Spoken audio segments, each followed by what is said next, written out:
In the heart of the vast savanna plains, where golden grasses swayed under the whispering wind, lay the lively village of Tamba. It was a land of song and dance, where children played under the broad shade of the ancient baobab tree, and elders told tales under the moon's soft glow. But among them there was a girl who never smiled, never danced, and never sang. Her name was Zara. Every morning she walked through the village alone, her face hidden behind a mysterious velvet mask. A deep purple mask embroidered with golden patterns that shimmered under the sun. The village children whispered behind her back. "Why does she wear that mask? Maybe she is cursed. I heard she has the face of a monster." They called her Shadow Girl, because like a shadow she never spoke, never played, and never let anyone see her face. Zara was not cursed, nor was she hiding a terrible face. She was hiding something far more dangerous, her unearthly beauty. Her mother had once warned her, "Our family carries a gift, Zara. But gifts can become burdens in the wrong hands. The world does not know how to love what it cannot control." And so, from the day Zara turned 6 years old, she had worn the velvet mask, the only shield between her and the world's jealousy. Yet every day she wished for a single friend who would not fear or envy her. One day a boy named Kofi moved to Tamba. He was different, kind, fearless, and full of curiosity. Unlike the others, he never mocked Zara. Instead, he sat beside her under the great baobab tree. "Why do you wear that mask?" he asked. Zara's hands trembled, but she did not leave. "Because I must," she said softly. "But why?" Zara hesitated. Then, in a whisper, she said, "If I take it off, something terrible will happen." Kofi did not laugh, nor did he pry further. He only nodded and smiled. "Then I will wait until you are ready." For the first time in years, Zara felt something stir within her: hope. Every year, under the full moon, the village of Tamba held the Festival of Truth, a sacred night where all masks were forbidden. It was a time of honesty, renewal, and unity. Zara must remove her mask, the villagers demanded. Even the elders, who had once allowed her secrecy, nodded in agreement. Tonight, all must reveal their true selves, the village chief, Mzitao, declared. Panic gripped Zara's heart. "I cannot," she cried. "Everyone must," the villagers insisted. Even Kofi, who had always been patient, looked at her with curiosity. "Zara, what are you hiding?" Tears welled in her golden eyes. "You do not understand? Then show us," Mzitao commanded. With trembling hands she reached behind her head. Slowly she untied the mask. The shocking truth gasps rippled through the crowd. For beneath the mask was a face more radiant than the morning sun. Zara's skin glowed like polished gold, her eyes shimmered like twin stars, and her hair, long and deep black, flowed like silk. Her beauty was beyond mortal comprehension, so intense that even the moonlight seemed to dim in her presence. The villagers fell silent. And then the whispers began. "She is enchanted. She is unnatural. She is too beautiful." The admiration in their eyes twisted into fear, jealousy, and resentment. Even Kofi, her only friend, took an uncertain step back. Zara's breath hitched. "This is why I hid." Long ago, Zara's mother had warned her, "Our family carries the blessing of the golden spirit, Anaya. But with great beauty comes great danger. The hearts of men are weak. Their admiration turns to obsession, their love to envy, and their kindness to cruelty." That night, Zara understood her mother's words. The women glared at her with scorn. The men stared at her with greedy eyes. The children who once bullied her now feared her more than they ever mocked her. She had been right. Beauty was a curse.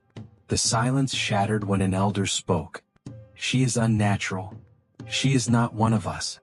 She must leave." Zara turned to Kofi, desperate for support. But even he could not meet her gaze. Mzitao sighed. "The people have spoken, child." Zara's heart shattered.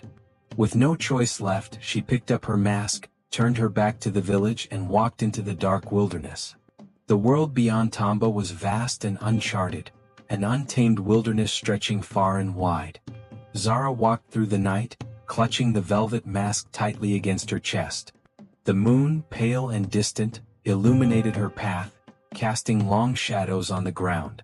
For the first time in years, she felt an overwhelming sense of freedom, though it was accompanied by an even deeper loneliness. She walked for days through thick forests and over rocky hills, the quiet of nature her only company. Her beauty, a radiant gift, now felt like a burden. Zara was certain that if anyone discovered her, the world would not treat her kindly.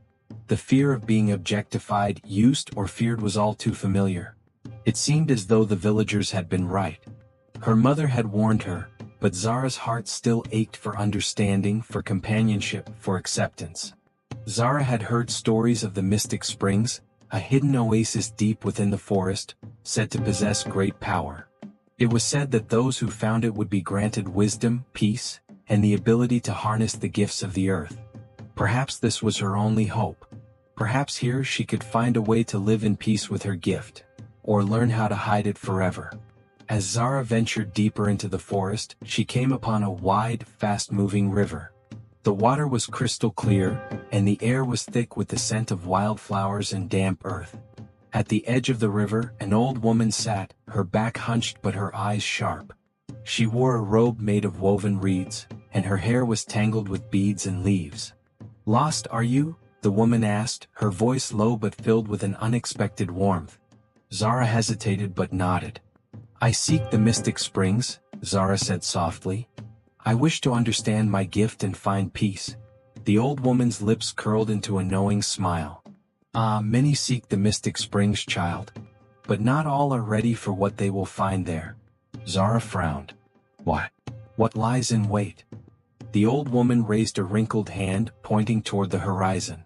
"The springs are not just a place for healing. They are a trial. They will show you the truth about yourself, the things you have yet to face." Zara's heart raced. She had already revealed her face to the village. What more could the mystic springs reveal? "You must decide," the woman said. "If you seek wisdom, you must face yourself in the waters. But beware, for the truth may not be what you wish." Zara did not hesitate. She had come too far to turn back now. She nodded and stepped into the river, the cool water rushing over her feet. With each step, she felt a twinge of fear, but she was determined. She followed the old woman's gaze, seeking the path that would lead her to the springs. After what felt like an eternity, Zara finally reached the mystic springs. The water sparkled like diamonds, and the air around it shimmered with a soft, otherworldly glow. As she knelt beside the pool, the surface of the water rippled, and for the first time in her life, Zara saw her reflection. But this was not just her face, it was an image of herself as she had never seen before. In the water, her golden skin shimmered not just with beauty, but with power. Her eyes glowed with an ethereal light, and her hair swirled like dark smoke, dancing with the winds of a storm. She was not just a girl, she was a force of nature, a being that could command the elements, the very earth itself. But there was something more in her reflection, something darker. A shadow lurking behind her, reaching out with long twisted fingers. It was a manifestation of her deepest fears. Her beauty turned to an uncontrollable, destructive force. It was the side of her gift that she had been hiding, the part of herself she feared the most. "Zara," a voice whispered from the depths of the water, "this is who you are. You are both light and shadow. The question is, which will you embrace?" As Zara stared into the water, trying to make sense of the vision, she felt a presence behind her. Turning, she saw the figure of Kofi emerging from the trees. His eyes were filled with uncertainty, but there was something else in them. A flicker of greed, a glint of desire. "Kofi?" Zara said, her voice trembling. "What are you doing here?" Kofi took a step forward, his expression unreadable. "I've been looking for you," he said. "The villagers sent me to find you. They want you back. They've realized their mistake." Zara's heart leapt. Could it be true? Had the villagers changed their minds? But before she could take another breath, Kofi's face twisted into a smirk. "They don't want you, Zara. Not for who you are. They want you for what you can give them. Your beauty. Your power." Zara's eyes widened in shock. "No? You were never meant to live among them," Kofi continued, his voice darkening. "You're too powerful. Too beautiful. The villagers only wanted to control you." Kofi stepped closer, his gaze fixed on Zara. I came here to take your power. To control it? Zara felt a cold chill run through her. She realized now that Kofi's kindness had been a facade, a mask to hide his true intentions. He was no better than the villagers. He wanted to use her for his own gain just as they had. With a cry of fury, Zara summoned the power within her. The earth trembled beneath her feet, and the winds howled in a violent storm.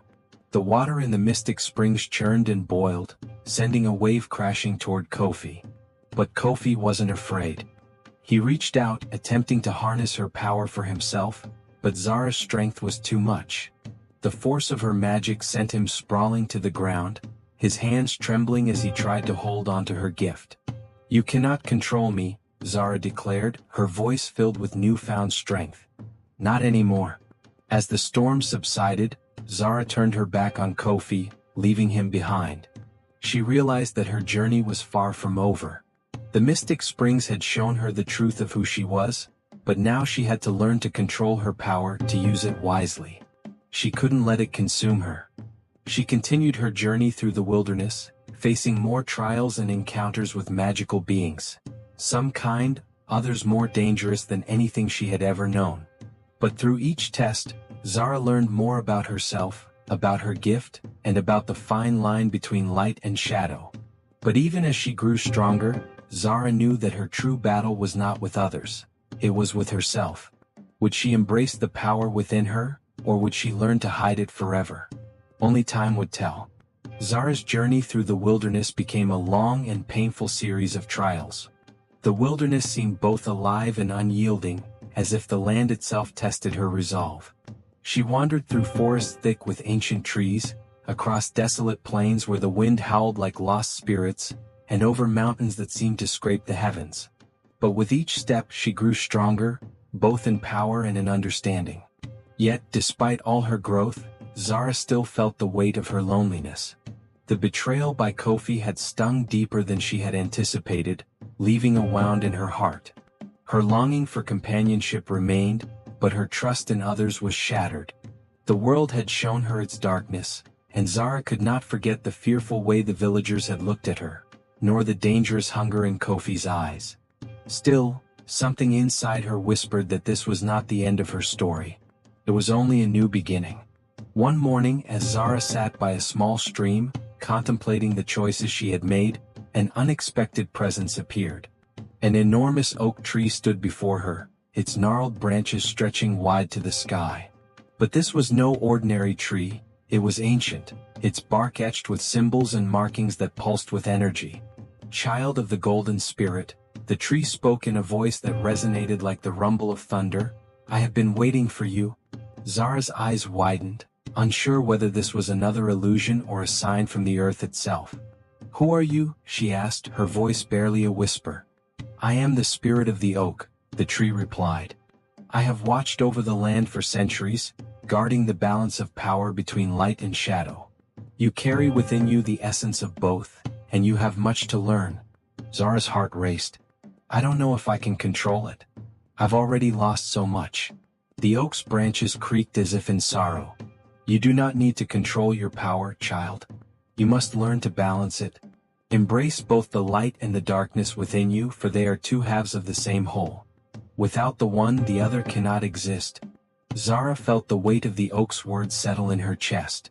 She had been running from herself, afraid of her gift, afraid of what she might become. But now the tree had shown her a different path, one of harmony, not fear. "You must return to Tamba," the oak said, its voice gentle yet firm. "You cannot run from who you are forever. You have a purpose, and only by facing the village again can you fulfill it." Zara's heart twisted at the thought. Could she return to the place that had rejected her so thoroughly? Could she face the villagers who had once feared her, now knowing what she truly was? With the oak's blessing and wisdom in her heart, Zara set her course for Tamba. The journey back felt like a trial in itself. She walked for days, her mind swirling with doubts and memories of the past. The beauty that had once been her curse now felt like her armor, and as she neared the village, she steeled herself for what was to come. When she arrived, the villagers were gathered in the center, as if waiting for her. The same faces she had once known stared at her now, their expressions filled with uncertainty, fear, and even curiosity. At the head of the gathering stood Mzee Tao, the village chief, his weathered face lined with both wisdom and regret. "Zara," he began, his voice heavy. "You have returned. We were wrong to banish you, but the damage has already been done. How can we make amends?" Zara stepped forward, the warmth of the oak's guidance still fresh in her heart. She looked out at the villagers, men, women, and children alike, and for the first time in her life she felt no fear. She felt no need to hide behind her mask. She was not just the girl they had feared. She was more than that. "I have learned much," she said, her voice steady.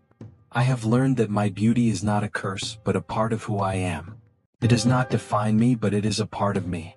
Just as the sun and the shadows dance together in the sky, I must learn to embrace both the light and the darkness within me." The villagers stood in stunned silence. Zara continued, her heart opening with the words she had long wished to speak. "I ask not for your forgiveness but for your understanding. I do not need your acceptance, for I have learned to accept myself."